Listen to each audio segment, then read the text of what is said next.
apa yang baik. Tapi kalaulah dia membuat ijtihad berdasar kepada background politik, latar belakang politik, saya berhati-hati sebab masing-masing mempunyai cita-cita politik tersendiri. Itu nak jawab kepada soal Ustaz Abidillah. Sebenarnya saya memanglah bukan seorang orator ataupun orang yang bercakap fasih. Saya sudah beritahu bahasa Melayu saya pun bukanlah belajar dengan bahasa yang betul seperti Alizi sebagai sastrawan ataupun. Dan saya tidak merasa gundah, tidak merasa kecewa kalau saudara sini tidak dapat menilai saya dengan kurang rendah macam mana pun kita tidak masalah. Sebab saya apabila saya datang di sini saya sudah bersedia segala-galanya untuk nak berhadapan dengan keadaan apapun keadaan. Itu yang daripada hati saya. Tidaklah saya datang sini untuk nak menunjuk kelebihan kata saya ini lebih saya itu pandai ataupun lancar seperti menulis. Itu tidak sama sekali. Saya datang di sini seperti saya datang sendiri untuk nak berkenalan dan untuk nak berbincang dengan kalian semua sini. Tidak ada niat nak menunjuk kata nak mengajar seperti saya tadi, tapi datang untuk nak berkenalan atau bertaruh. Nah itu saya tidaklah jadi masalah sangat tentang itu. Dan tentang soal pemisahan ini pemisahan politik daripada agama atau agama dan politik memang ini perkara tidak wujud dalam Islam.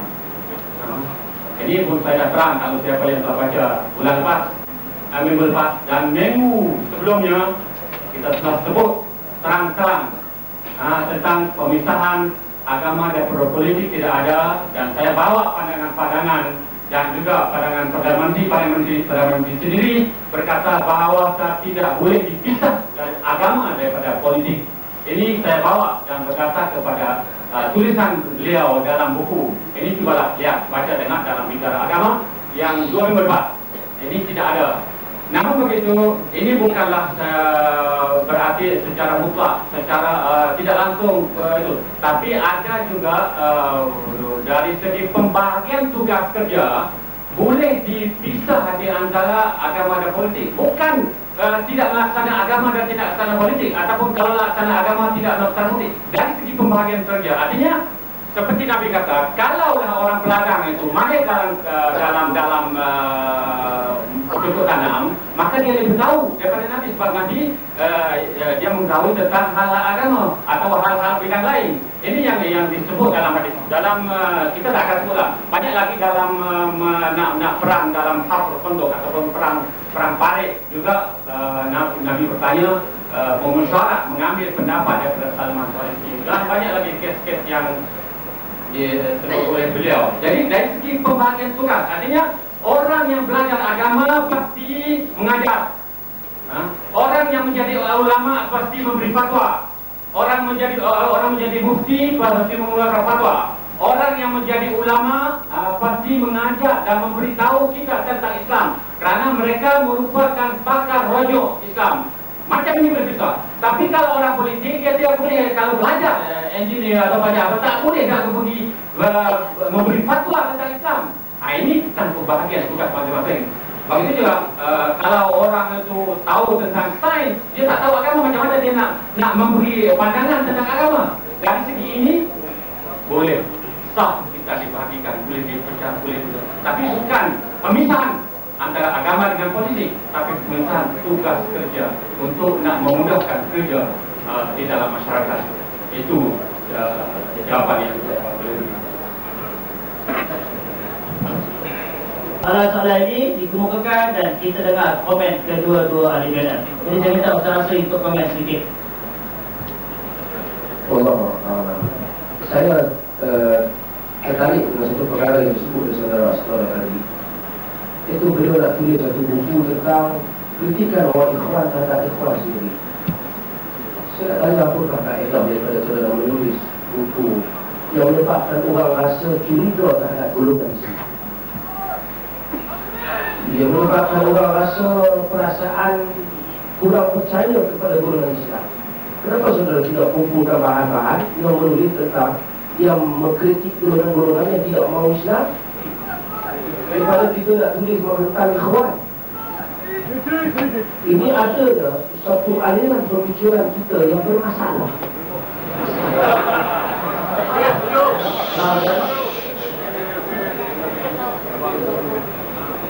Yusuf Al-Qaradawi.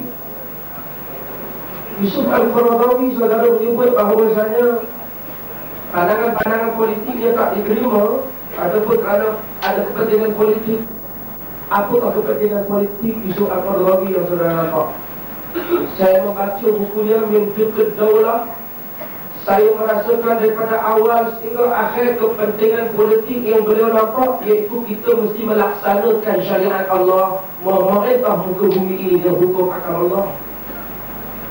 Tuntutan yang dia buat bukan tuntutan mewakili ikhwan, tetapi tuntutan mewakili Al-Quran dan Sunnah Rasulullah Sallallahu Alaihi Wasallam.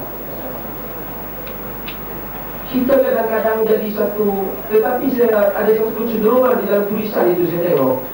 Nampaknya apabila sampai kepada orang politik yang sebalik, satu lagi, nampak macam angkat sikit. Padahal itu juga latar belakang politik. Dan mereka juga berkepentingan politik. Saudara menyebut bahawasanya dalam Fiqh Daulah, Qaradawi menyatakan pendiriannya daripada awal sehingga akhir apa dia pandangan beliau. Walaupun orang menyatakan Qaradawi adalah antara ulama yang mu'tadil, tetapi ternyata beliau tidak pernah melakukan satu jual beli terhadap kewajipan tuntutan mewujudkan kerajaan Islam. Dan apabila beliau menyebut tentang masalah bai'ah, beliau menyatakan bai'ah yang dituntut oleh Nabi kita Muhammad sallallahu alaihi wasallam dalam hadis, yang sesiapa yang mencabut bai'ah itu berdosa. Ialah bai'ah terhadap pemimpin yang melaksanakan syariat ataupun pemimpin orang Islam sekarang. Kalau kita berbai'ah dengan dia, tidak mengeluarkan kita daripada dosa, bahkan memasukkan kita dalam dosa. Ini mentaatinya. Beliau tidak ada kepentingan politik apa. Beliau tidak pernah bertanding untuk apa. Sekarang beliau menduduki kedudukan ilmu yang dihormati di peringkat negara bangsa. Maka kita di Malaysia pun berulang kali memanggilnya datang ke sini.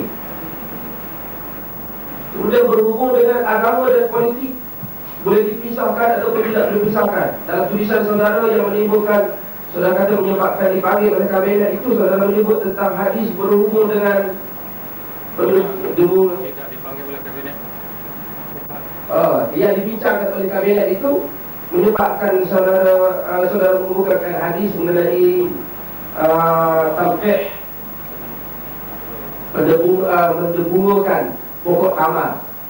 Hadis ini di dalam susunan Sahih Muslim. Kalau saudara-saudara saya percaya boleh tahu kerana beliau juga bilang hadis. Di dalam susunan Sahih Muslim, hadis yang menyebut antum a'lamu bi amri dunyakum, hadis ini yang ketiga daripada susunan Sahih Muslim kepada hadis yang sama. Muslim bagi setiap hadis dia mengumpulkan beberapa riwayat. Seperti mana yang dinyatakan oleh Al-Mu'allimi, riwayat yang awal adalah riwayat yang paling kuat. Yang paling kuat diikuti riwayat sepadan lainnya. Di dalam riwayat yang awal, Rasulullah SAW tidak menyebut antum a'lamu bi amri dunia. Tapi riwayat yang ketiga menyebabkan sebagian ulama menyatakan riwayat yang ketiga ini diriwayatkan dengan lafaz rawi, dengan sirah yang didatangkan oleh rawi, bukan sirah asal, dengan kejadian yang satu saja. Pada kejadian asal yang pentingnya, Rasulullah SAW melihat orang lain mendebungakan pokok. Rasulullah bertanya sahabat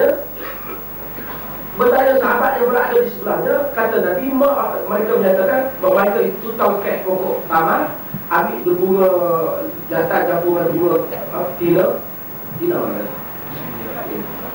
Kemudian kata Rasulullah, ma'alkunnu ya'ni dhalika syai'.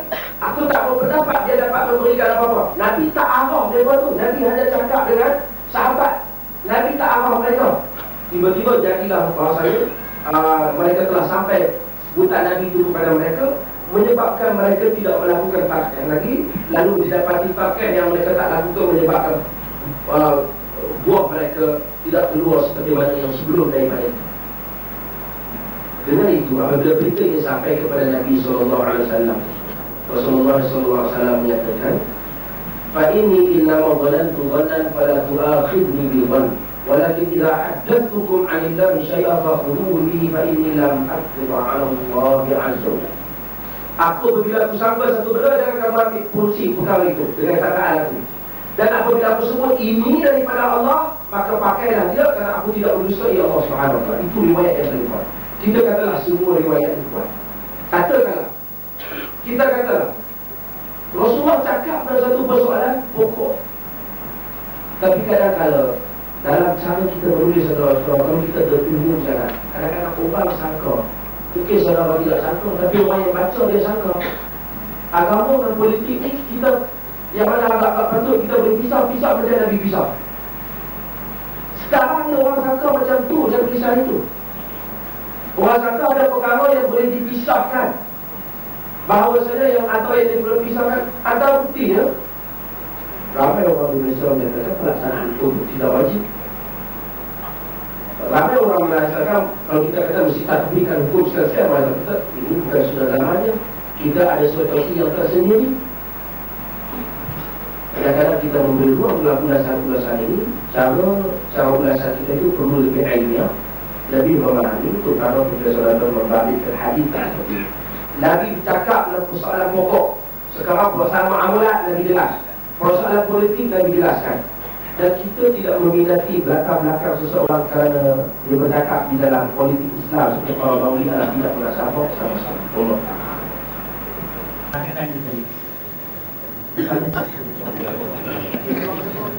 Bismillahirrahmanirrahim. Assalamualaikum warahmatullahi wabarakatuh. Dan penuh hormat kepada kedua orang kepada kita. Saya Abdul Rahman bin Abdul Qadir dikenali sebagai Pak Rahman. Saya tak setuju dengan Ustaz, sahabat saya Ustaz Azizi, yang mengatakan tak patut saudara Astora Jabat turun ke bawah. Duduk dia saja di dalam ofis, itu boleh bagi pendidikan tabat dia ataupun status dia, image dia. Saya suka di debat borang kan. Saya suka dia turun. Baru kita boleh tengok dia ada panas badan ataupun tidak. Baru sedikit saja gangguan, sedikit dia sudah mengukur untuk nak berhenti. Kalau duduk dalam ofis di pusat sana, boleh diolah macam-macam, siapa pun nak kata apa. Kan? Tapi kita nak tengok penuh kesabaran. Ini satu kesabaran ataupun cabaran bagi Astora Jabat untuk menghadapi, bukan saja menghadapi melalui email, melalui tulisan, tetapi menghadapi secara terus dengan orang bawahan ini, sama ada dapat menerima ataupun tidak tulisan kita. Itu dia, itu yang saya tak setuju. Sorry Ustaz. Okay. Yang seterusnya, saya kira nak tubuh negara Islam dan negara kita ni tak susah. Kita punya raja-raja pun raja-raja Islam, Perdana Menteri pun Perdana Menteri Islam, Menteri-menteri pun Islam. Nak susah apa sangat tubuh negara Islam? Tak susah. Kalau kita macam Thailand ni susah sikit. Tapi Thailand pun ada umat-umat Islam di sana yang berjiwa besar untuk nak melupuhkan negara Islam di selatan Thailand. Baik. Yang keduanya, kalau kita dah setuju, alhamdulillah, Pak Rahman sendiri rasa alhamdulillah lah, pada hari ini dapat jumpa muka ke muka dengan saudara Astora Jabat. Sebab itu Pak Rahman minta kita semua memberikan satu penghormatan. Jangan kita buat yang menjatuhkan akhlak kita dan sebagainya. Kerana Salahuddin Ayyubi pun menghormati Richard Dalayan Had. Dia menghormati Richard Dalayan Had adalah seorang yang kafir, apalagi Astora Jabat orang Islam. Kita mesti bagi ruang pada dia. Juga alhamdulillah, saya beritahu Hasan beritahu saya, Pak Rahman, Astora Jabat akan turun. Saya tak percaya dia akan turun, tapi alhamdulillah dia turun. Sebab itu Pak Rahman datang pada malam ini. Yang seterusnya, Saya dulu lah dia mak Indonesia sejak beritahu dulu karangan ada sedikit ikut lah dalam al-hikmahat tulisan apa Astora Jabat, tapi oleh sebab dah boykot keputusan ni saya ramai stok lah. Saya rasa dia pun kenal anak saya, kenalkan anak saya pun kawan baik dulu dengan dia, Rosid Abdul Rahman. Saya tengok dalam pusat, saya setuju pula dengan Ustaz Azizi. Semua orang tak betul ni. Astora Jabat setiap hari. Kan? Kita punya apa ni yang berhormat Pasir Dua Penang. Ni Aziz kita semua pimpin bangkang penentang seolah-olah Astora Jabat ni bahasa nasional. Tapi dia tak melepaskan. Hidup betul. Okey, apa sekarang malam ni tak pergi dia barisan nasional. Baik. Kalau sekiranya kita adalah seorang penulis yang bijak, seorang penulis yang boleh diterima oleh semua pihak, apakah tidak ada kesalahan bagi orang-orang barisan nasional? Pernahkah saya nak ini soalan saya lah, yang enggak bila. Bukan nak syarah ada soalan. Saya nak tahu jawapan dia senang, ya atau tidak. Kalau iya bila, kalau tidak, apa tidak? Pernahkah saudara Astora Jabat membuat teguran kepada Perdana Menteri Dr. Mahathir dalam keputusan mereka? Pernah.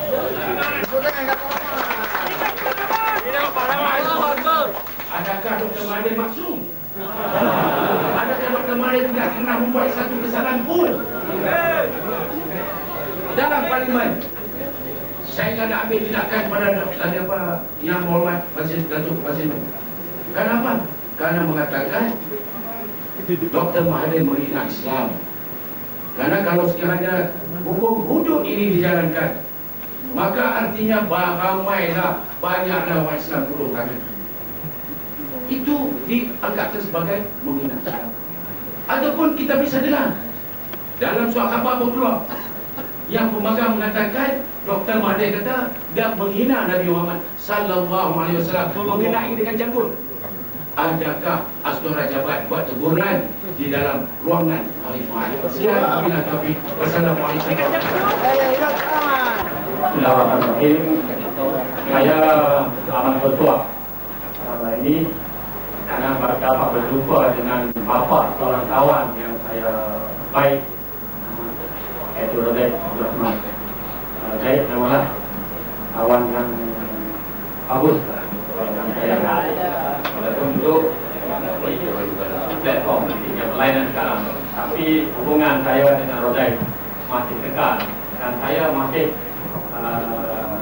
ingatlah jasa dia, golongan dia di pekerjaan, sebab saya baru belajar kepada dia dan dia juga yang membimbing saya menjadi seorang wartawan dan penulis, dan jasa itu saya tidak akan lupa.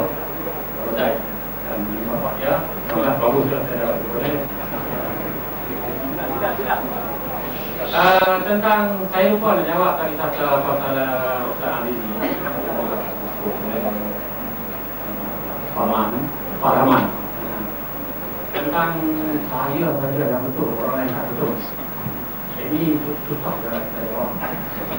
Kalau saya jawab macam-macam orang tak akan percaya. Sebab mereka baca dan nampak kata saya yang betul. Tapi sebenarnya saya menulis itu sebenarnya cuma menyanggah orang lain. Sebab itulah sudah nampak betul. Menyanggah pandangan orang lain yang berkata, yang menunjuk, yang memfitnah pihak kami. Itu saja. Dengan itu yang jadi bukan saya tidak setuju, bukan saya tidak setuju. Jadi dalam konteks perbincangan, mereka bincang tentang perkara-perkara yang tak bagus, tentang Allah mencari apa itu kan. Jadi saya kena bincangkan perkara ini. Sebab saya ini tidak betul. Jadi nampak saya betul.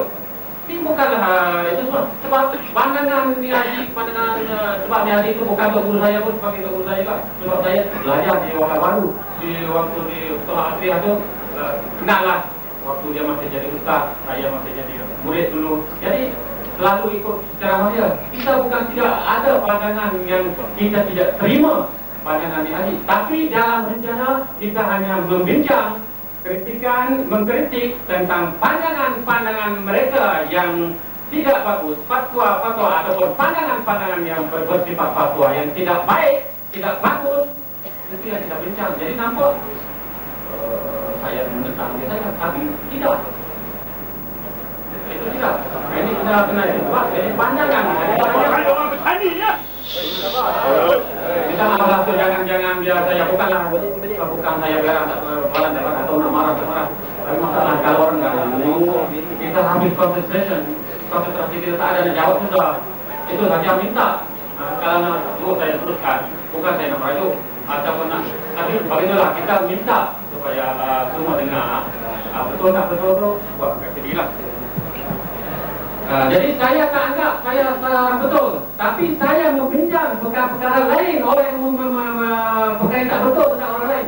Itulah yang menyebabkan saya dipandang dan dilihat. Apalagi tentang soal. Sebenarnya kami dari pihak kerajaan mempunyai cara tertentu untuk nak sampaikan pandangan, teguran. Itu tahu kat kita lah. Ini saya dah sebut Ustaz Aziz sikit, tapi dia dah buka sini. Sebenarnya perkara itu saya bincang. Dia di dalam sana tidak bincang, tidak saya sebut di sini. Jadi apa yang kita cakap secara eksklusif, secara khas secara itu jangan. Sebab kadang-kadang saya boleh beritahu ada perkara-perkara lain, tapi tidak sah, tidak baik ditahu oleh kalangan orang lain. Jadi ini untuk secara pribadi saja. Ini perkara pribadi lah. Jadi kalau nak tunjuk prosedur nak boleh.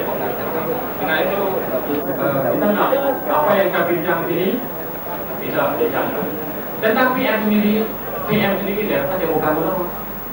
Dia adalah kalau dia termasuk ini perbicaraan perbincangan dia sebut itu banyak kali dia sebut dalam ucapan dia.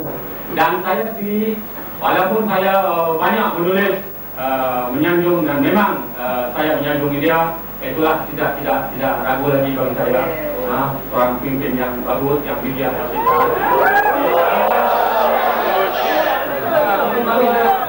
Ya, kita suka untuk nak berjumpa dengan seorang pemimpin macam dia.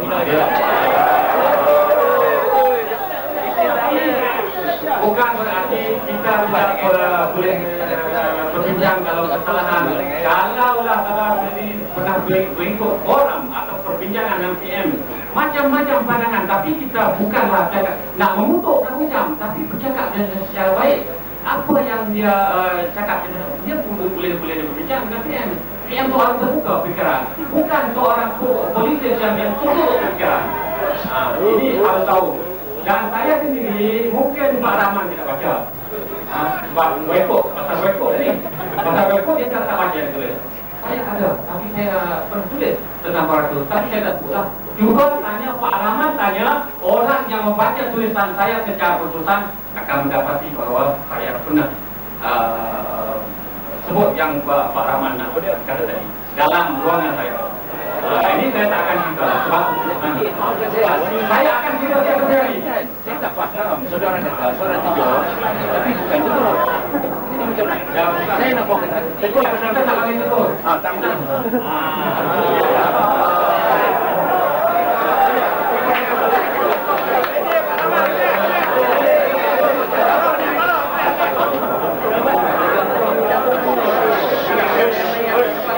Tapi pandangan-pandangan yang jangka kurang tepat.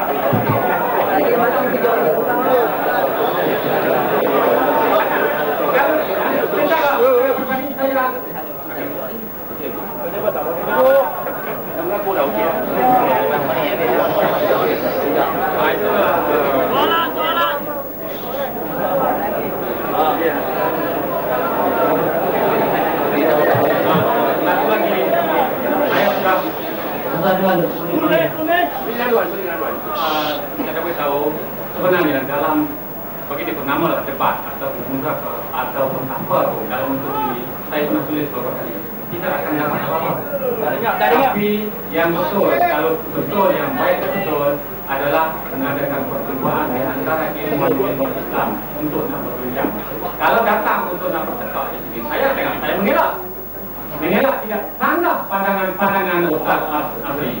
Tidak pun, walaupun saya ada tidak setuju, pandangan dia tidak setuju, saya tidak tanggap. Tapi lainlah penilaiannya. Saya sebab dalam perkara saya akan buat. Sebab saya datang sini bukan untuk nak bercakap, untuk nak mencari kemenangan. Tidak sama sekali. Datang sini cuma dengan Ustaz yang lain. Itulah bukan cara yang benar, cara yang layak untuk nak mengadakan debat begini. Asal nak katalah nama orang tidak sesuai. Kita beri respon dulu kepada Ustaz Azri. Dan saya akan baca satu soalan dulu. Saya pertama respon kepada saudara Asrar. Kalau sekiranya ada perhimpunan yang tertutup yang saudara nak anjurkan, saya akan hadir.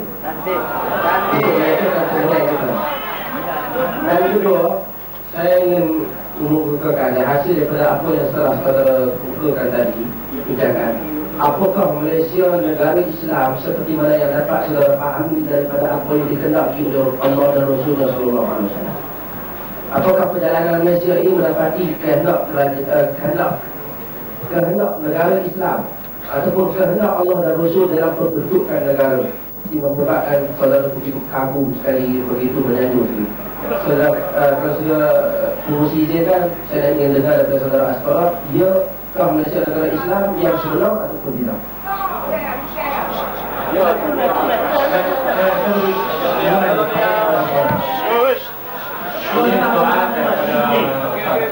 Apakah Malaysia negara Islam ataupun tidak? Sebelum menjawab soal ini, pertanyaan ini telah bermain di kepala saya waktu saya belajar di sekolah dulu. Saya menganggap negara Islam di dunia ini tidak wujud, tidak ada. Waktu saya masuk belajar di Tanawi, tidak ada. Sebab tengok di mana-mana pun negara Islam, kalau tengok negara contoh Saudi, dia melaksanakan hudud halal fuqara atau orang fakir miskin yang mencuri harta kerajaan sama dengan yang tidak membeza di antara wang negara dan wang sendiri, tidak dilaksanakan itu masalah. Jadi kita tak akan terima. Saya pergi dengan Imam Levi juga tidak terima sebagai negara Islam. Pergi Malaysia pun dululah saya tidak akan terima sebagai negara Islam. Mesir, begitu semua ada negara Islam yang ada di dunia ini pada zaman itu tidak ada negara Islam yang tapi apabila mengkaji secara mendalam, melihat bentuk kerajaan di zaman Rasulullah SAW dan zaman Rasulullah SAW, saya sekarang membuat pikiran mengatakan semua negara Islam yang ada di waktu sekarang ini adalah negara Islam, termasuk Malaysia.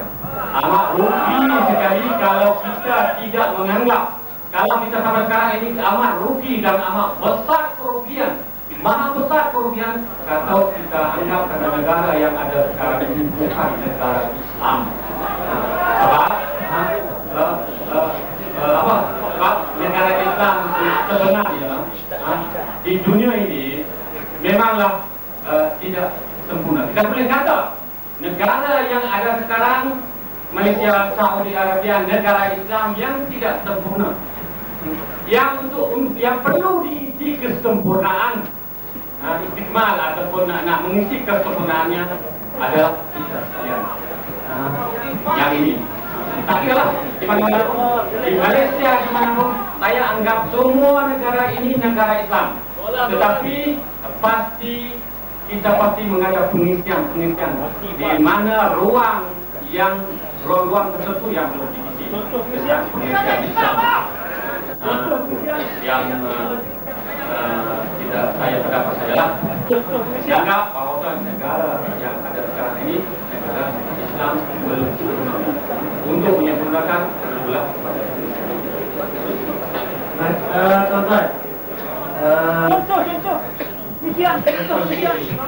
saya akan pilih mana soalan yang berkaitan dengan tajuk dan juga soalan yang telah ditanya kita tak tanya lah. Baik, Sebelum tu, soalan yang daripada Pak Ahmad tadi, saya kira jawapan yang diberikan oleh soalan jelas, dia tidak tegur, tapi beritahu. Itu jawapan tadi kan? Soalan tadi melanggar sikit, mungkin tak clear. Baik, soalan yang dikemukakan di sini, apakah yang dimaksudkan oleh saudara sebagai pro negara Islam? Apakah ia berarti saudara menerima bahawa menegakkan negara Islam adalah wajib? Ini pada pandangan Mahkamah Saudara regulasi tentang konsep negara Islam yang tidak mahu. Dan adakah memerintah Islam berdasarkan kitab Allah dan Sunnah Nabi sebagai perkara yang wajib? Ini soalan yang dibuka. Menunggu. Bismillahirrahmanirrahim. Soal tadi memang bagi seluruh negara Islam soal tadi sudah kita berbincang dan juga pelaksanaan kandungan Al-Quran adalah wajib. Itu jawab saya.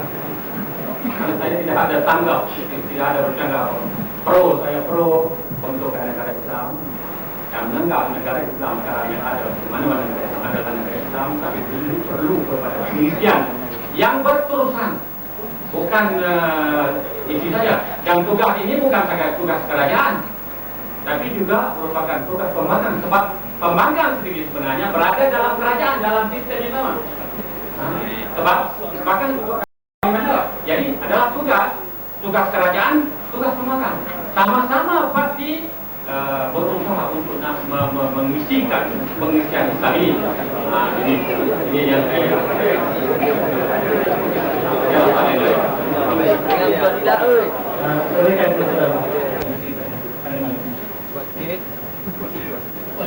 karena saya selalu mengikuti artikel yang ditulis oleh Asura dalam Media Malaysia. Walaupun pada asasnya dikatakan oleh orang lain bukan untuk membaca, tapi saya membacakan juga. Dan dalam salah satu artikel itu, Asura ada berkata, walaupun Asura kata di dalam dunia ini tidak ada satu negara Islam, tetapi saudara Asura menyanjung tinggi bahawasanya Perdana Menteri sekarang ini adalah seorang Perdana Menteri yang bercirikan seorang pemimpin Islam. Saya sendiri tidak setuju dengan idea itu. Sebab kalau nak bercakap tentang negara Islam pro dan kontra, saya bukan orangnya. Saya betul sekarang berkata saya jahil dalam bidang ini. Ada kitab-kitab yang dirujuk tadi, saya sendiri pun tidak pernah menengoknya dan merujuknya. Tetapi dari segi biasa, dari segi logik, daripada segi orang yang tak belajar agama sendiri pun boleh nilai benda yang paling mudah. Antaranya, kalau seorang yang betul-betul berfahaman, bersyirikan Islam, berakhlak Islam, dia tidak membuat sebagaimana yang telah ada sekarang ini. Yang mungkin jelas terdapat satu, soal kezaliman. Dua, menuduh orang yang lain membuat satu dosa yang tidak boleh dibuktikan. Ini bukan satu akhlak Islam yang kita boleh terima. Baik. Dari segi hadis sendiri pun, dari segi hadis, salah satu, kalau kita belajar hadis riwayat, salah satu ciri yang hadis tidak terima hadis itu, dia tidak ada syaz. Kalau sekiranya lah Perdana Menteri kita ni seorang yang riwayat hadis, dia akan diambil oleh Bukhari. Nescaya walaupun hadis itu yang dibawa olehnya betul-betul dipada sanadnya betul, sampai kadang memang betul, benda itu akan ditolak oleh Bukhari. Sebab dari segi akhlak, sifatnya sendiri telah tahu kalau begitu. Sebab saya sendiri pun tidak minat dalam soal politik kepartian ini. Tapi saya cuba membandingkan. Saya ambil dua contoh. Untuk berkata setelah saya baru balik pada Kota Baru pada pagi tadi.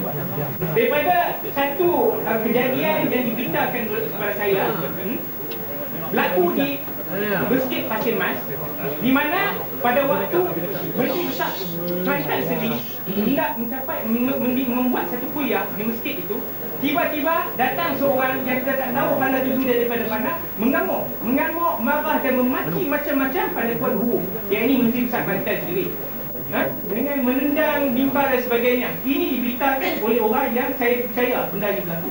Baik, dia sebagai Menteri Besar Kelantan, dia ada kuasa di dalam daerah dia, dalam negeri dia. Dia boleh mengarahkan apa-apa saja.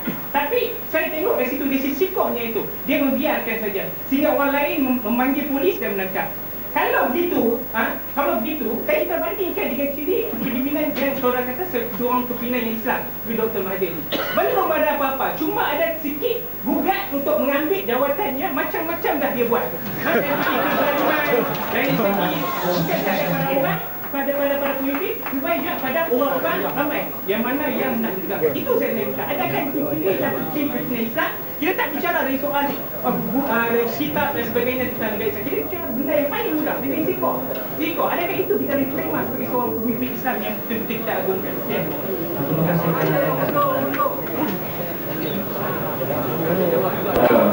Tuan, saya mau beritahu,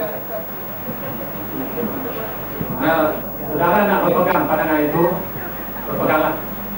Mana tidak masalah. Kalau nak berpegang dengan pandangan itu, sila pegang. Tapi saya yang saya pegang ada pandangan seperti ada punya sendiri. Kalau nak berhujah macam tu, dia nak hujah gitu, dia pegang, tidak jadi masalah. Tapi saya nak mengatakan PM itu bukan pemimpin Islam, Islam. Nampak kalau nak hurai pun ada pemimpin Islam sesat susah kalau keadaan seperti ini. Jadi kalau siapa saja di sini tak setuju dengan PM, kata dia bukan Islam, anggaplah. Tapi saya menganggap dia sebagai seorang pemimpin Islam. Bukan susah nak menguraikan dalam keadaan. Saya nampak, saya tahu bahwa orang ini adalah seorang pemimpin Islam yang layak memimpin negara ini untuk nak membangun negara. Sebab kalau kita lihat negara Malaysia, walaupun saya bukanlah rakyat Malaysia, tapi saya menghargai Malaysia sebagai sebuah negara Islam yang terbaik berbanding dengan negara-negara Islam yang ada. Itu satu. Yang kedua, kalau nak banding dengan negara Islam bukan lain pun di Asia. Kalau dengan banyak negara, kita nampak Malaysia depan dari segi politik dan segi segala-galanya. Dan yang penting sekali ialah kita mahu jaga kuasa orang Melayu ini supaya tidak terhakis dan tidak terhapus. Supaya kuasa dan kesatuan hak orang Melayu yang ada ini tidak diambil oleh orang lain. Yang ini adalah selain kesatuan orang Melayu, kesatuan orang Islam itu yang penting.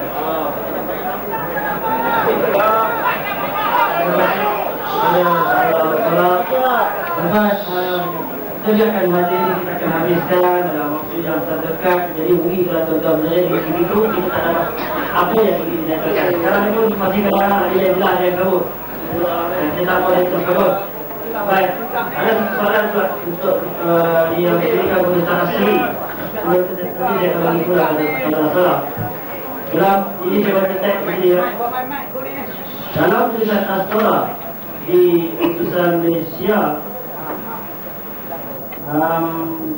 membawa akibat menyebabkan boleh menggugat akidah rakyat dengan beberapa tulisan dia. Jadi, dalam tulisan Asra di utusan Malaysia, kita masuk saja. Pengetahuan Asra sangat cetek dalam soal syariah. Akibat dari tulisan itu boleh menyebabkan akidah rakyat rosak. Jadi untuk komen secara asli dalam permohonan di dalam tadi. Silakan, nanti kita akan berikan kepada Saya menyebut perkara ini, saya tidak ingat pada bilangan untuk apa, tapi saya menyebut dalam tulisan saya dalam eksklusif pada Astora. Saya menyatakan bahawasanya dalam beberapa perkara saya melihat pengetahuan Astora. Dalam tulisan itu saya mengulang lagi dalam Astora. Saya adalah pengetahuan yang cetek terhadap beberapa konsep agama. Jadi beberapa perkara mengenai agama. Saya merasai di dalam tulisan Astora ketika itu sehingga sekarang Astora ini mencedok daripada orang lain, bukan membuat satu kajian daripada hasil daripada sekian-sekian. Umpamanya tadi yang saya sebut kepada saudara mengenai pendebutan pokok. Saudara kalau betul-betul mengkaji, saudara akan tengok silsilah yang dalam hadis Muslim. Tapi oleh kerana saudara telah buat kajian siap dah, yang telah disiap orang lain, kadang-kadang dengan dia siap orang kita telan dengan apa yang orang lain cakap. Ini adalah perkara yang bahaya dalam tulisan. Dan kemudian yang boleh mengelirukan juga utamanya di dalam kegairahan saudara menyenang Harudin umpamanya. Betul ni. Saya tidak ada kemudian dia. Tetapi apabila saudara menyebut bahawa ijma' ini adalah dalil yang zani secara bentuk yang begitu umum begitu, dia tak kena. Ada perkara yang ijma' tidak boleh zani lagi. Seperti ijma' yang umat Islam tentang wujub salat, kewajiban salat, takkan zani. Zani ini maksud Solat, solat tak solat semua ni menjadi belah-belah apa nama zon ini maksud dia tidak putus, maka tidak tamat. Kalau kita kata ijma' tidak tamat semuanya, maka ijma' tak wajib sembahyang, takkan tak tamat. Orang cakap yang umum seperti tanpa kita teliti dengan video kadang-kadang. Saudara nak menulis, saudara nak cedok orang lain, tapi sudah tak pasti maklumat itu tepat. Umpama dia dalam masalah jampi begitu. Jampi berbeza ruqyah, bila pun ruqyah, bila pun berbeza dengan doa. Orang dalam hadis saya tersebut pada jawapan saya terhadap hal ini. Bukan saya menyokong geng yang kuat jampi, bukan saya menyokong geng bodoh, tetapi dalam penggunaan istilah-istilah yang membangkitkan hadis. Demikian juga ketika kita serang walai, kita kadang-kadang gairah nak serang walai beberapa sebab. Apa kita tak setuju pula, kita kedua memang dia tak betul. Ketika kita ampu orang lain, semua serangan-serangan ni kadang-kadang bila kita serang, kadang-kadang kita mengambil betul.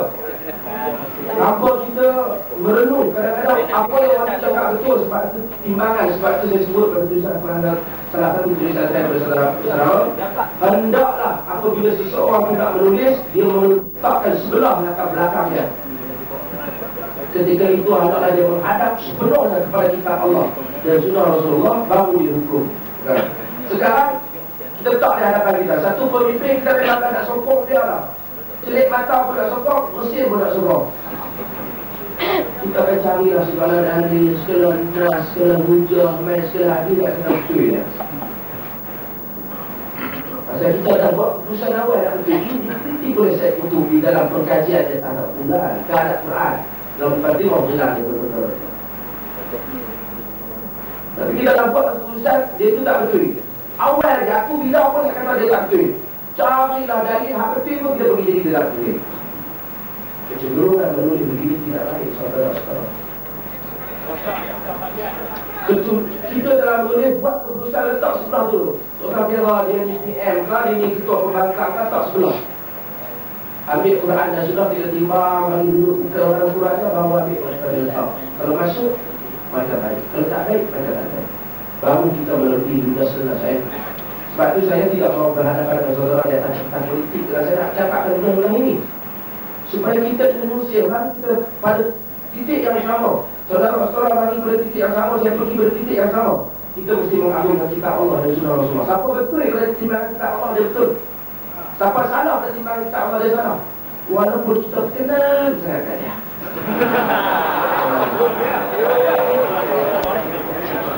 Seperti saya sebut tadi, masalah saya tidak membuat ada mana saya dah putus soalan itu akan mana saya akan mana tak dia atau hukum dia atau hukum dia. Saya cerita di sini perkara ini patutnya tak kita dah tahu.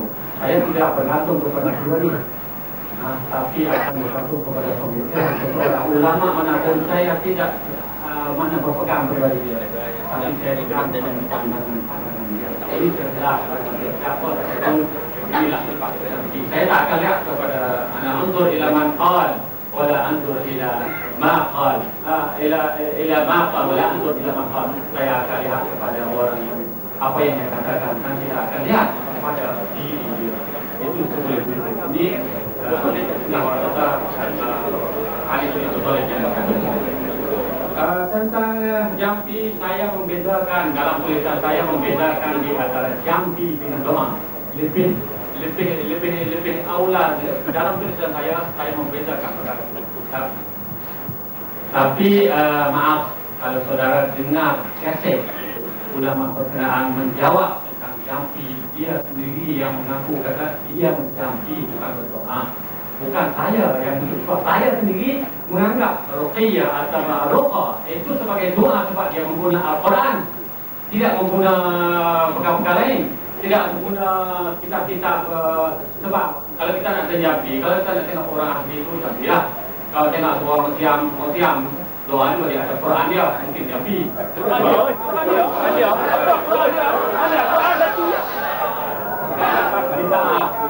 Saya tanya balik, bukan Quran dia, panggil Tripitaka. Nama kitab dia, nama Tripitaka.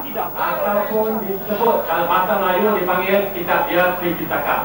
Tapi dalam bahasa Siam dipanggil Samurai Pilot. Tapi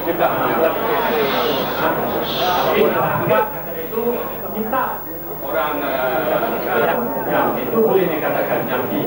Tapi Al-Quran tidak Jambi. Tapi ulama berkenaan dengan itu sekali dia berkata itu adalah Jambi. Jambi disahkan sebab Jambi itu Arabiyah atau berubah. Bukan saya yang mengatakan itu. Dan saya ada bukti.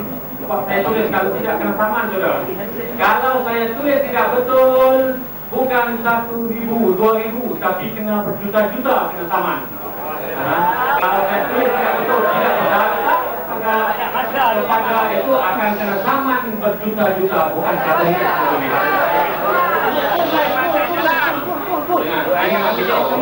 Minta maaf lah. Ya, saya pun bukanlah. Tidak cakap. Jadi ini ulama berkenaan sendiri dia mengatakan Jambi. Saya ada kaset, tapi malas saya bawa. Dan ada dalam majalah Tamadun, kalau tak silap bulan Ogos tahun 98 itu ada juga ataupun 99. Ogos 99 majalah Tamadun dua buka dia tahu bulan Ogos ada dia dengan kerana Jambi sebab Rasulullah mengamal Jambi. Dia menjawab begitu. Ini dia yang tulis, dia yang baca ini dan ada ketik. Saya bagaimanapun saya tidak mempertikaikan soal Jambi. Saya bukan menyanggah orang yang nak main Jambi ataupun nak main apa sebab ikhtiar, kita panggil ikhtiar. Nak berusaha untuk nak buat menyembuhkan. Kalau kita tak sembuh dengan perubatan moden, buatlah dengan perubatan apapun. Jangan saja kita nak tunggu ini kita nak ikhtiar. Tapi ulama berkenaan juga berkata siapa mempertikaikan Jambi ini boleh merosakkan akidah sebab ia terbilang daripada perkara yang wajib. Ini saya terangkan, terbilang dari perkara-perkara wajib. Termasuk majalah ada sebut banyak-banyak ni nak saya rengah. Ini bukan saja reka-reka. Dia jadi saya pun tulis mana Jambi itu wajib. Kalau wajib kita perubatan biasa ni, apakah tidak wajib? Nah, ini kena faham baik-baik. Saya tidak main musim-musim, tapi betul. Saya berani berhadapan. Bening nak kalau saya tak betul. Yang kedua masalah ulama ini juga membincangkan tentang kerajaan Malaysia hanya melaksanakan syiar, tapi tidak melaksanakan syariah. Syiar apa itu syiar? Syiar itu slogan kata. Tapi dia tidak tahu kan sebagai seorang al-hafiz. Kalau kita tengok dalam harakah tu, ulama berkenaan tulis banyak. Dia kata di belakang tu, nama dia Dr. Sekian Datuk Sekian al-hafiz. Di dalam Al-Quran menyebut bahawa syiar adalah ibadah. Lahajjul umrah min sya'airillah.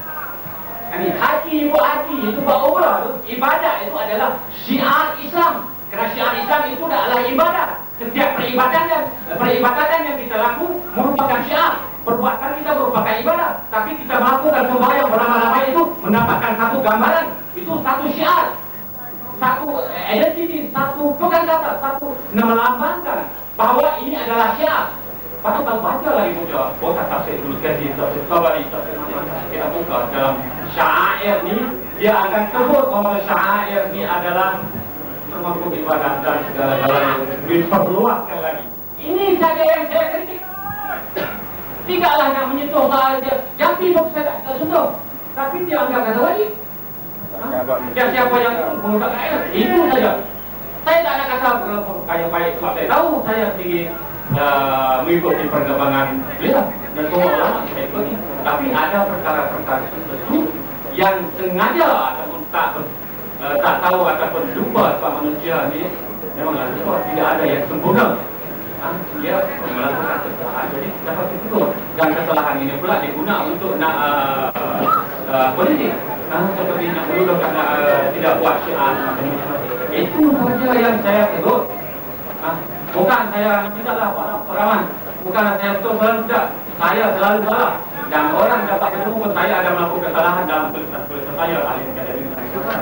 Sebab dari segi sebutkan nama, dari segi tulisan ada kesalahan. Tapi kesalahan manusia biasa. Dia manusia bahasa yang kesalahan. Asli kemudian saya isu kafir mengkafir dan kesalahan ada kaitan dan bangga. Saudara boleh cina saudara sekalian, kita tidak boleh mengkafirkan orang tanpa sebab. Dan kita juga tidak boleh tasahul dalam perkara kafir mengkafir. Tetapi kita kena menerangkan kepada umat Islam tentang batasan-batasan iman dan kufur. Kita kena terangkan. Syekh Abdul Aziz Abdullah bin Baz, walaupun mungkin ada beberapa pandangan dia yang saudara-saudara tidak terima, tetapi dia adalah satu ulama mufti kerajaan Saudi. Saya kira dia tidak ada apa-apa kepentingan hati. Tidak ada apa-apa kepentingan hati. So dia mufti lah, buta dan benar sekali Alhamdulillah rahimahullah. Dia telah menulis 10 perkara yang membatalkan nawaqidul iman, yang membatalkan iman. Nawaqidul Islam, yang membatalkan Islam kepada siapa yang nak pergi haji. Apa kepentingannya? Siapa yang buat 10 benda ni kafir. Disebutlah semua perkara ni. Saya nak beritahu mereka, kita tidak boleh mengkafirkan orang illa ba'da iqamatil hujjah. Mengkafirkan ain orang tak boleh, mengkafirkan orang secara ta'yin tak boleh. Itu juga bulan A kafir tak boleh. Dalam hadis sunnah wal jamaah, mereka setelah tak boleh nak tafsir dah dia tu mereka kafir. Siapa yang buat begitu mengkafirkan orang begitu secara umum, dia keluar daripada ahli sunnah wal jamaah. Ini kita tahu. Tetapi ahli sunnah wal jamaah menerangkan batasan-batasan iman dan kufur. Misalnya, sesiapa yang bertawakal pada selain daripada Allah, misalnya membuat sekian-sekian yang diterangkan oleh Abdul Aziz Abdullah bin Baz, batal akidah. Sesiapa yang menganggap undang-undang Allah Subhanahu wa taala tidak sesuai lagi di kulul ini, batal iman. Kita tidak menyebut batal iman, tapi kita menyebut sesiapa yang buat mereka batal iman. Al-Islam tak menyatakan mungkin itu buat ada beberapa keuzuran dia. Mungkin dia masa tu ke sakran, mabuk. Mungkin masa tu ke dia tak hilang ingatan. Mungkin ketika itu jahil kepada jahil yang amat sangat. Mungkin tetapi secara kaedah umum, orang Islam telah beritahu orang lain, sesiapa yang menganggap undang-undang Islam tidak sesuai, menghina mana-mana sunnah yang terang daripada Nabi SAW, walaupun dia asalnya sunnah saja. Tetapi kalau istihza, menghina, dia boleh menyebabkan dua. Masalah sunat, tapi hina perkara lain. Semua perkara-perkara ini, kalau kita lakukan, menghina hukum akal, menghina wudhu, menghina hukum akal yang membabitkan masalah salat, masalah saum, yang terang-terang nasnya adalah nas qat'iyah terdilalah, qat'iyah dari segi dalilnya, qat'iyah tersubur, qat'iyah daripada kekukuhannya. Ini semua menyebabkan kufur. Orang Islam tu, guru yang mengajar, ustaz yang mengajar, kena terangkan. Kenapa tak boleh terangkan? Dan hendaklah kita tahu, Khawarij menghadapi Sayyidina Ali.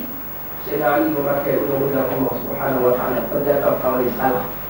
Sebab itu Muhammad Syakir di dalam mentaklikkan tafsirul Quran, ketika menguraikan perkataan Abu Mijlas, berhubung dengan apabila Abu Mijlas menyatakan wa man lam yahkum bima anzalallah fa ulaika humul kafirun. Sesiapa yang tak berhubung dengan hukum Allah, mereka itu hukum kafir. Mereka itu adalah orang yang kafir. Katanya, orang tanya dia, firqah Ibadiyah yang datang tanya dia daripada Bani Sadus, bertanya dia tentang perkara ini. Dia kata ayat ini turun kepada Yahudi dan Nasara. Sebab apa? Sebab dia sedang menyelesaikan masalah Ibadiyah yang firqah Khawarij. Tetapi dia kata ayat ini mereka itu, karena Khawarij ketika dia tanya Abi Mijlas, dia mahu Abi Mijlas mengkafirkan pemimpin-pemimpin Islam ketika itu, di zaman itu. Sedangkan Abi Mijlas di zaman Tabi'i mengkafirkan Sayyidina Ali, mengkafirkan Muawiyah, kata mengkafirkan juga khulafa yang lain. Kata Abi Mijlas, mereka itu melakukan dosa, mereka tahu mereka melakukan dosa. Mereka tahu, mereka tak menyatakan, mereka tak hukum Allah Allah betul. Tak. Bahkan undang-undang asal mereka bukan hukum Allah. Kata Ahmad Syakir, tetapi berbeza dengan kepimpinan umat Islam yang ada sekarang. Ahmad Syakir dah mati dah tuan-tuan. Kalau dia dengan kita hari ini, dia tak kenal hari tuan-tuan. Dia bukan orang Malaysia. Dan dia pun tak kenal saya dan Astora. Dia tulis sebagai seorang muhakkik besar, sebagai seorang muhaddis besar. Dia kata ada pun undang-undang yang masuk ke dalam dunia orang Islam hari ini adalah undang-undang yang kufur dan pemakaiannya, beriktikad dengannya, mengagungkannya melebihkan undang-undang Islam, merosakkan akidah. Ini jelas. Tetapi kita tidak mengkafirkan secara takhir, betul. Tetapi kita menyatakan siapa kita Islam, siapa yang undang-undang Islam. Ahli Sunnah menyatakan kharaja anillah, keluar daripada millah. Memang kita tidak mengkafirkan, tetapi kita mesti mengajar.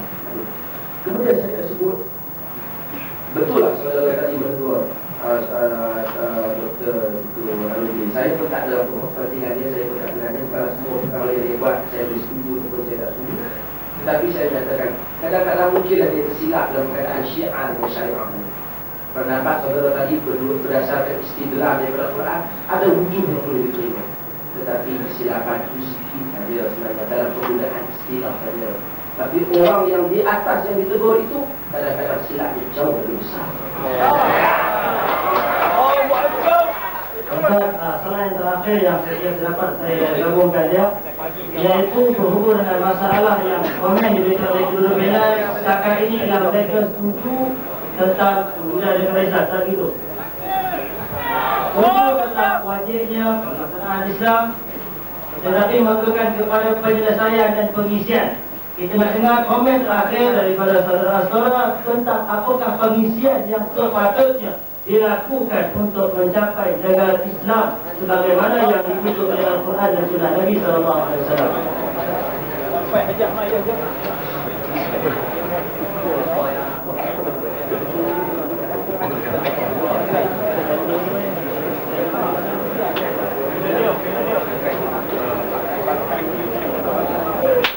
Pengisian di Malaysia telah bermula sejak zaman merdeka lagi, tapi secara bertahap, sedikit.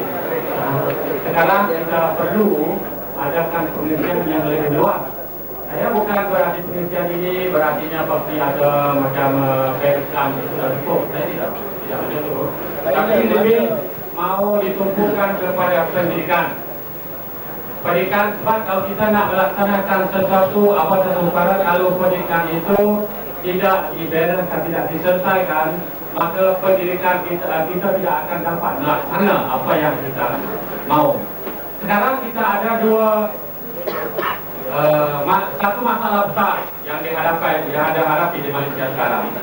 Kita ada dua segala-galanya, bukan dua segala-galanya, ada banyak yang dua, ada mahkamah dua, mahkamah syariah, mahkamah civil. Kita perlu ada satu mahkamah saja.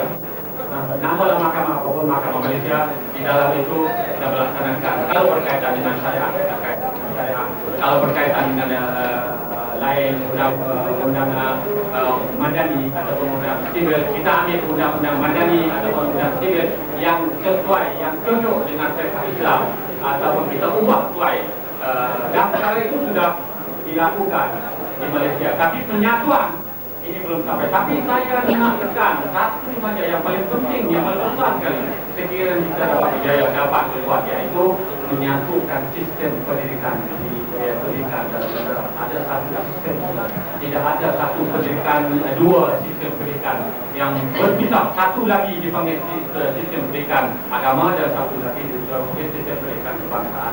Itu akan membuat ataupun sekular sebagai apa panggilan. Tapi ini menyebabkan berlaku gap dan tenggang di antara dua golongan berbalas terus-menerus. Perkara ini sudah dapat diselesaikan sedikit banyak di negara Arab, tapi tidak secara lengkap. Seperti pendidikan di Al-Haj masih ada dua sistem, di Maghribi masih ada dua sistem juga, sistem ta'lim dini ataupun sistem pendidikan agama dan ta'lim madani, ta'lim biasa. Tapi mahkamah mereka telah jadi satu. Di Maghribi mahkamah satu saja. Kalau berkaitan dengan al-ahwal al-syakhsiyah ataupun status personal dalam bahasa istilah undang-undang Perancis itu, status personal. Jadi diambil undang di mahkamah di bawah itu, mahkamah yang sama tapi di bawah section bahagian ahwal syakhsiyah ataupun undang-undang rumah tangga Islam. Dan bahagian lain lagi adalah macam-macam. Dan undang-undang ini juga, mahkamah ini juga wujud di Mesir. Tapi belum satu secara menyeluruh. Pengisian itu perlu. Tapi saya nak tekan, yang pertama sekali kita perlu ada satu sistem di Malaysia diberikan. Kalau tidak, kita akan jadi masalah, akan jadi berbalas terus-terus. Itu sistem Malaysia tidak ada agama dan tidak ada sekular. Ada satu sistem saja. Kita dapatkan sistem Islam ataupun apa nama Islam. Itu yang pengisian yang saya nampak. Soal untuk nak memasukkan macam bank Islam itu dah kita anggap juga satu pengisian yang tepat. Ada satu Islami, roh Islami, dua pengisian, tapi bukan yang pokok. Dan ada universiti, masalah universiti Islam yang ada dua sistem pengajian, ada macam-macam itu. Dalam itu sudah bukan satu itu pencantuman di antara sistem yang ada dan masyarakat itu juga satu yang bagus. Tapi yang penting, yang pertama saya nak ialah dari segi pendidikan. Dan ialah itulah jawapan. Ada lagi respon yang berasal. Allah faham. Saudara pengurusi dan saudara sekalian, oleh kerana saya fahamlah daripada saudara bahawasanya beliau juga mahukan kepada negara Islam, dan walaupun beliau tidak begitu mentakrifkan begitu detail apa maksud negara Islam yang beliau mahukan, tetapi kita semua mahu kepada syariat Allah Subhanahu Wa Taala dilaksanakan. Kalau kita mahu, kita mesti berjuang perkara ini jelas-jelas untuk kita buat syariat Allah Subhanahu Wa Taala supaya dapat dilaksanakan di Malaysia. Cumanya dalam perjuangan dan melaksanakan syariat Allah ini tidak dinafikan. Saya kembali kepada nukta macam orang dikritik saudara fikir dan pendidikan para ulama. Mereka mungkin ada perkataan, ada istilah seperti paralawi ataupun sesiapa saja yang saudara rasa tersilap. Mungkin. Tetapi niat mereka nak mewujudkan kerajaan Islam. Niat ini dijunjung tinggi. Kalau sekiranya saudara sepakat kita kena buat negara Islam dan kita mesti bantu untuk mewujudkan kerajaan Islam, saudara mesti mengurangkan menentang orang-orang ini. Supaya kita dapat menjayakan betul mewujudkan kerajaan Islam. Kalau kita nak tiba dalam masa yang sama kita seolah-olah melumpuhkan semangat orang Islam dan tak berusaha mewujudkan kerajaan Islam ini tidak benar. Saya pun malah yang fa'alun, kita cakap benda yang kita tak buat. Dengan itu hendaklah kalau kita sayang orang yang kita sayang, biasanya kalau ada salah silap dia kita simpan dalam hati yang kebaikan yang kita nyatakan. Kalau kita sayang kepada orang yang nak kepada Islam, kalau ada sikit-sikit salah macam saudara-saudara kata, cara kita ialah hanya kita pergi jumpa dan berbincang daripada hati ke hati. Kenapa tidak dengan golongan Islam? Kenapa tidak dengan golongan, katalah golongan ustaz yang silap lah? Kenapa tidak kita buat satu cara bincang daripada hati ke hati, kita hantam habis salah sahabat? Kita bincang daripada hati ke hati. Semua mudah-mudahan dialog kita pada malam ini pun saudara tidak mengulas yang dia nak adukan. Kenapa? Kalau timbul pada walaupun satu negara ataupun orang tertentu, kami ada cara bincang. Dengan kita yang golongan agama, ada cara nak bincang. Bagi tanya kita nak bagi pendapat kita nak jadikan rasa hati kita. Kenapa kita perlu bentang dari kesalahan yang ada kecil? Berpadankan kita. Baik, tentang hadis tu. Padankah kita hantar orang? Saya bukanlah nak bilang Paralawi, contoh dalam Paralawi. Saya nak sebut orang pernah hantar Syekhul Islam Ibn Taimiyah rahimahullah. Tetapi Al-Imam Ibn Kathir dan Az-Zahabi apabila menyebut Ibn Taimiyah, dia menyatakan Ibn Taimiyah sya'nuka sya'ni sa'ilin nas. Dia macam orang lain. Walakin nisbatan khafatihi ila sawabihi kanisbatan nusbatan ila al-bahri. Ibn Taimiyah macam orang lain manusia. Tetapi nak dinisbahkan salah dia di atas betul dia macam mana titik ayam di atas lautan yang besar. Pasal kau titik ayam kita nak cakap kita lupa kebaikan yang melakukan lautan yang besar. Ulama telah buat banyak jasa mereka. Telah tulis, kita pun baru tulis kadang-kadang macam saya. Baru tulislah akbar sebuah 2 buku. Kita tepuk dalam, kita tolak orang yang jasa mereka. Seolah-olah kita tulis tu, padamlah dia tu segala kebaikan dia. Ini kadang-kadang di satu kita boleh, kita muslim, kita berakhlak dasar akhlak yang Allah Rasulullah sallallahu alaihi wasallam.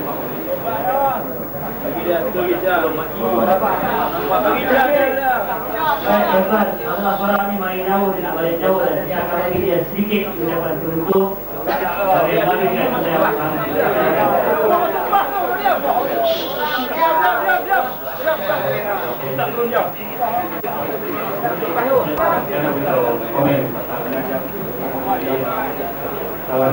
Sebenarnya apa yang saya sebut tadi bukanlah kita nak oyun-oyunnya keaiban orang, memang kita pasti stop.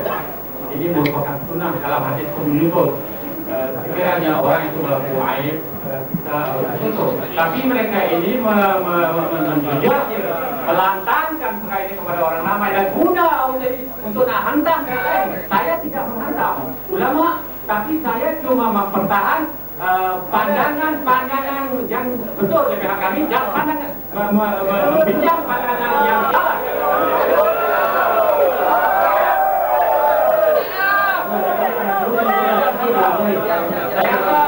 Saya jelas kalau saya tahu, saya cakap tentang ulama yang jambi. Tidak ada perkara, cuma dia guna perkara ini untuk nak hantam kerajaan. Itu saja. Kalau lagi dia cakap merupakan perbuatan biasa. Kalau dia buat kesalahan, tidak mengumumkan kepada orang, tidak digunakan sebagai bahan politik untuk menghentamkan orang, saya tidak akan bincang pun. Yang banyak kita tahu orang yang melakukan perkara itu banyak, tapi kita tidak sebut sebab dia tidak guna perkara itu untuk hentam orang lain. Dia apa aja kita? Ini harus paham.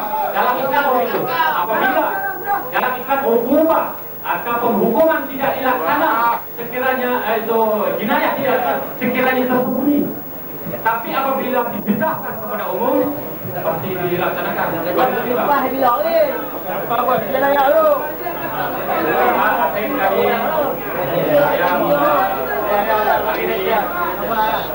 Minta maaf ada kata cakap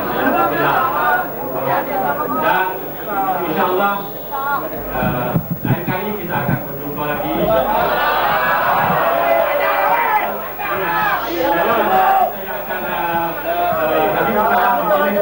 Untuk nak berkesal ataupun untuk nak berbalas, tapi kalau sabar. Walaupun sekarang saya sudah mana apa yang dihadapi oleh saya sudah melihat lawan, tapi saya sudah tahu dari awal lagi saya akan hadapi dan saya tahu beritahu kepada orang yang menasihat saya supaya tidak pergi ke tidak datang ke sini sebab ada orang nak buat, nak bully saya, nak buat macam-macam, mereka ada buat persiapan. Tapi yang pada awal lagi saya sudah tahu Anda juga turun sebab kita bukan ada tujuan untuk nak main politik ataupun tidak, hanya datang untuk nak berbincang dan bercakap pandangan saja. Dan saya maaf semua apa yang sudah ditolak kepada saya, dan saya tidak ambil pandangan ini sebagai satu perkara yang besar, tapi akan terus memperjuangkan melalui pemerintahan dan juga melalui suara.